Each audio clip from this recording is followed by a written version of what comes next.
শ্রীমদ্ভাগবদ্গীতা অনুবাদ স্বামী রামসুখদাস সপ্তম অধ্যায়ের 17তম শ্লোক। येषां ज्ञानी नित्ययुक्त एक भक्तिरे विश्यते प्रियो हि জ্ঞানীর্ণত্যর্থমহং স চ মম প্রিয়ঃ। এই চার প্রকার ভক্তের মধ্যে সতত আমাতে সমাহিত চিত্ত অনন্য ভক্তি সম্পন্ন জ্ঞানী বা প্রেমিক ভক্ত অতিশয় শ্রেষ্ঠ। কারণ জ্ঞানী ভক্তের নিকট আমি অতি প্রিয় এবং সেও আমার অতিশয় প্রিয়। ব্যাখ্যা: তেষাং জ্ঞানী নিত্যযুক্ত, ওই বা অর্থার্থী, আর্ত, জিজ্ঞাসু এবং জ্ঞানী, এই ভক্তদের মধ্যে জ্ঞানী বা প্রেমিক ভক্তই শ্রেষ্ঠ। কারণ তিনি সদা সমাহিত অর্থাৎ সর্বদাই ভগবানে মনোনিবেশ করে থাকেন। ভগবান ব্যতীত অন্য কিছুতেই তিনি চিত্ত নিবিষ্ট করেন না। যেমন গোপিনীগণ গাভী দহন করা, দধি মন্থন করা, ধান্য কাটা ইত্যাদি লৌকিক কাজে ব্যস্ত থাকলেও ভগবান শ্রীকৃষ্ণ তদ্গত চিত্ত থাকেন। তেমনি জ্ঞানী ভক্তগণ লৌকিক পরমার্থিক সব ক্রিয়া করতে থাকলেও সদা সর্বদা ভগবানে যুক্ত হয়ে থাকেন। ভগবানের সঙ্গে সংযুক্ত থেকেই তাদের সমস্ত ক্রিয়া সাধিত হয়। এক ভক্তির বিশিষ্যতে, ওই জ্ঞানী বা প্রেমিক ভক্তের আকর্ষণ থাকে একমাত্র ভগবানই। তার নিজের ব্যক্তিগত কোনো ইচ্ছা থাকে না, সেই জন্যই তিনি শ্রেষ্ঠ। অর্থার্থী ভক্তের মধ্যে পূর্ব সংস্কারবশত যতক্ষণ ব্যক্তিগত ইচ্ছা উৎপন্ন হতে থাকে ততক্ষণ তাঁদের এক ভক্তি থাকে না, অর্থাৎ কেবল ভগবানের প্রেম থাকে না। কিন্তু সেই ভক্তদের মধ্যে ওই ইচ্ছাগুলি দূর করার প্রবণতা দেখা যায় এবং ক্রমে ইচ্ছা সর্বতোভাবে দূর হলেও ওই ভক্তগণও ভগবানের প্রেমিক ও প্রেমাস্পদ হয়ে ওঠেন। সেই ক্ষেত্রে ভক্ত আর ভগবানে দ্বৈতের ভাব না হয়ে প্রেমাদ্বৈত, প্রেমে অদ্বৈত হয়ে যায়। চার প্রকারের ভক্তই ভগবানের নিত্য সমাহিত থাকেন। এদের মধ্যে প্রথম তিন প্রকার ভক্তদের মধ্যে কিছু না কিছু ব্যক্তিগত আকাঙ্ক্ষা থাকে। যেমন অর্থার্থী ভক্ত আনুকূল্য চায়, আর্তভক্ত প্রতিকূলতা দূর হওয়ার জন্য ইচ্ছা পোষণ করেন এবং জিজ্ঞাসু ভক্ত তার স্বরূপ বা ভগবত তত্ত্ব জানার আগ্রহ পোষণ করেন। কিন্তু জ্ঞানী বা প্রেমিক ভক্ত নিজেরা কোনো ইচ্ছা পোষণ করেন না, তাই তিনি একক ভক্তিযুক্ত। প্রিয় হি জ্ঞানীনঃ তত্তমহং স চ মম প্রিয়। আমি সেই জ্ঞানী প্রেমিক ভক্তের অত্যন্ত প্রিয়। তার নিজের জন্য কিছুই আকাঙ্ক্ষা থাকে না, শুধু আমার জন্য ভালোবাসা থাকে, সেই জন্য তিনি আমার অত্যন্ত প্রিয়। ভগবানের অংশ হওয়ায় সকল জীবই বাস্তবে তার প্রিয়। ভগবানের ভালোবাসায় তার নিজের কোনো স্বার্থ থাকে না। মা যেমন তার শিশুকে পালন করেন, ভগবানও তেমনি কোনো কারণ ব্যতি রেখেই সকলকে পালন পোষণের ব্যবস্থা করেন। কিন্তু যে ব্যক্তি কোনো কারণবশত ভগবানের সম্মুখীন হয়, তার সেই শরণাগতির জন্য তার প্রতি ভগবানের বিশেষ ভালোবাসা হয়। ভক্ত যখন সর্বতোভাবে নিষ্কাম হয়ে যায়, অর্থাৎ তার মধ্যে লৌকিক পারলৌকিক কোনোরূপ আকাঙ্ক্ষা না থাকে, তখন তার মধ্যে পূর্ণরূপে প্রেম জাগরিত হয়। পূর্ণরূপে প্রেম জাগ্রত হওয়ার অর্থ হলো তাতে কোনো ঘাটতি থাকে না। প্রেম কখনো সমাপ্ত হয় না, কারণ তা অনন্ত এবং প্রতি মুহূর্তে বর্ধমান। প্রতিক্ষণ বর্ধমানের তাৎপর্য হলেই যে প্রেমে প্রতিক্ষণই এক অলৌকিক বিশেষত্ব অনুভূত হয়।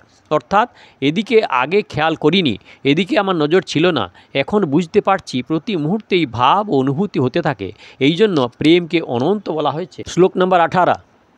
উদারাহ সর্ব এবৈতে জ্ঞানী ততমৈব মে মতম অস্থিত সচিযুক্তাত্মা মামেবানুত্তমাং গতিম। পূর্বে কথিত সকল ভক্তই অত্যন্ত উৎকৃষ্ট শ্রেষ্ঠ ভাবসম্পন্ন, কিন্তু জ্ঞানী প্রেমিক তো আমার আত্মস্বরূপী, এই হলো আমার মত। কারণ সে মদ্গত চিত্ত এবং যার থেকে শ্রেষ্ঠ আর কোনো গতি নেই, এইরূপ আমাতেই সে দৃঢ় আস্থাবান। ব্যাখ্যা: উদারাহ সর্ব এবৈতে, এইসব ভক্তই উৎকৃষ্ট এবং শ্রেষ্ঠ ভাবসম্পন্ন। ভগবান এখানে যে উদারাহ শব্দটি প্রয়োগ করেছেন তাতে কয়েক প্রকার ভাব অন্তর্নিহিত হয়েছে। যেমন চতুর্থ অধ্যায়ের 11 শ্লোকে ভগবান বলেছেন যে ভক্ত যেভাবে আমার শরণাগত হয় আমি সেইভাবে তাকে ভজনা করি। ভক্ত ভগবানকে চায় আর ভগবানও ভক্তকে চান, কিন্তু এই দুজনের মধ্যে ভক্তই প্রথম তার সঙ্গে সম্পর্ক স্থাপন করে, আর যে প্রথমে সম্পর্ক স্থাপন করে সেই উৎকৃষ্ট হয়ে থাকে। তাৎপর্য হলো এই যে ভগবান সম্পর্ক স্থাপন করুন বা না করুন তাতে ভক্ত পরোয়া করে না, সে নিজের থেকেই আগে সম্পর্ক স্থাপন করে এবং নিজেকে সমর্পণ করে, তাই সে উৎকৃষ্ট। দেবতাদের ভক্তরা সকাম ভাব নিয়ে বিধিপূর্বক যজ্ঞ দান তপস্যা ইত্যাদি করলে দেবতাগণকে ভক্তদের কামনা অনুযায়ী সেই সব বস্তু প্রদান করতে হয়। কারণ দেবতাগণ তাদের ভক্তের হিত অহিতের দিকে নজর দেন না, কিন্তু ভগবানের ভক্ত ভগবানের কাছে কেন বস্তু প্রার্থনা করলে সেটি যদি উচিত মনে হয় তবেই ভগবান সেটি তার ভক্তকে প্রদান করেন। অর্থাৎ সেটি দিলে যদি ভক্তের ভক্তি বৃদ্ধি পায় তবেই দেন, নয়তো যদি তাকে সংসারের বন্ধন বর্ধিত হয় তাহলে দেন না। কারণ ভগবান হলেন পরম পিতা এবং পরম হিতৈষী। তাৎপর্য হলেই যে তার কামনা পূরণ হোক বা না হোক, ভক্ত ভগবানের উপাসনা করে থাকে, ভগবানের উপাসনা করা থেকে সরে যায় না। এই হলো তার উৎকৃষ্টতা। সংসারের ভোগ এবং অর্থ প্রত্যক্ষ সুখদায়ী বলে প্রতীত হয় এবং ভগবানের উপাসনায় প্রত্যক্ষ এবং শীঘ্র সুখ পরিলক্ষিত হয় না। তা সত্ত্বেও সংসারের প্রত্যক্ষ সুখ পরিত্যাগ করে, অর্থাৎ ভোগ বাসনা এবং সম্পদ সংগ্রহের লালসা পরিত্যাগ করে ভক্ত ভগবানের উপাসনা করে থাকেন। এই হলো তাদের মহানুভবতা। ভগবানের দরবারে যারা প্রার্থনাকারী তাঁদেরও মহানুভব বলা হয়। ভক্তদের লৌকিক পারলৌকিক কামনাপূর্তির জন্য অন্যদিকে বিন্দুমাত্র মন যায় না, তারা কেবল ভগবানের কাছে এই কামনাপূর্তির জন্য প্রার্থনা করে। ভক্তদের এই অনন্য ভাবই হলো তাদের মহানুভবতা। জ্ঞানী আত্মৈব মে মতম, এখানে তু পদটির দ্বারা জ্ঞানী বা প্রেমী ভক্তদের বিশেষত্ব জানিয়ে বলেছেন যে অন্য ভক্তেরা তো উৎকৃষ্ট নিশ্চয়ই, কিন্তু জ্ঞানীদের উৎকৃষ্ট কি বলবো, তারা তো আমারই আত্মস্বরূপ। স্বরূপে কোনো নিমিত্তে বা কোনো কারণের জন্য প্রিয় ভাব হয় না, বরং নিজ আত্মস্বরূপ হয়, তাতে স্বাভাবিকভাবেই প্রিয়তা থাকে। প্রেমে প্রেমিক নিজেকে প্রেমাস্পদের কাছে সমর্পণ করে দেন, অর্থাৎ প্রেমিক তার অস্তিত্ব পৃথক বলে মনে করেন না। এইরূপ প্রেমাস্পদও স্বয়ং প্রেমিকের কাছে নিজেকে সমর্পণ করেন। এই প্রেমাদ্বৈতের অবস্থা তারা বিশেষভাবে অনুভব করেন। জ্ঞান মার্গে যে অদ্বৈত ভাব আছে তা সদা সর্বদা অখণ্ডরূপে শান্ত ও সমভাবে বিরাজমান, কিন্তু প্রেমের যে অদ্বৈত ভাব তা একে অপরের অভিন্নতা দূর করিয়ে প্রতি মুহূর্তে বৃদ্ধি পেয়ে থাকে। প্রেমের অদ্বৈত ভাব এক হয়েও দুই থাকে, আর দুই হয়েও এক। তাই প্রেম তত্ত্ব হলো অনির্বচনীয়।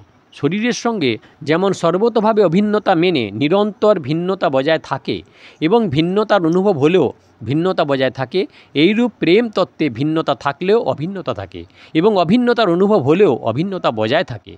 যেমন নদী সমুদ্রে প্রবিষ্ট হওয়া মাত্রই সমুদ্রের জলে একাকার হয়ে যায়, কিন্তু একাকার হওয়া সত্ত্বেও দুদিকেই জলের প্রবাহ বহমান থাকে, অর্থাৎ কখনো নদীর জল সমুদ্রের দিকে, কখনো সমুদ্রের জল নদীর দিকে বিশেষভাবে প্রবাহমান থাকে।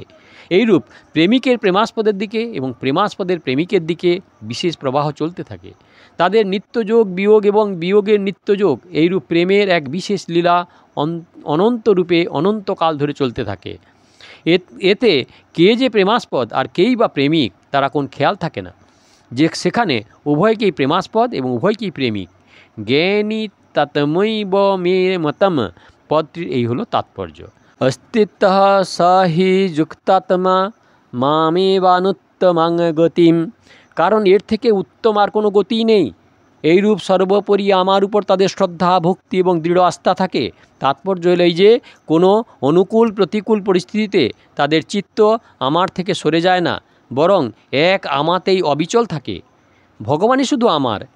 এই প্রকার আমাতে তাদের যে আপন ভাব থাকে তাকে অনুকূলতা ও প্রতিকূলতায় বিন্দুমাত্র পার্থক্য হয় না, বরং এই আপন ভাব দৃঢ় হতে থাকে এবং বৃদ্ধি পেতে থাকে।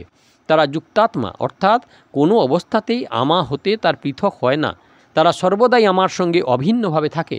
এই হলো শ্লোক নাম্বার 17-18। দয়া করে সাবস্ক্রাইব করুন, ভালো লাগলে লাইক করুন, শেয়ার করুন, আর পেছনের ভিডিও দেখতে হলে কাকন বাসুতে ক্লিক করে ভিডিও দেখুন। আগের ভিডিও দেখতে হলে অপেক্ষা করুন। অবশ্যই কমেন্ট করুন কেমন লাগছে।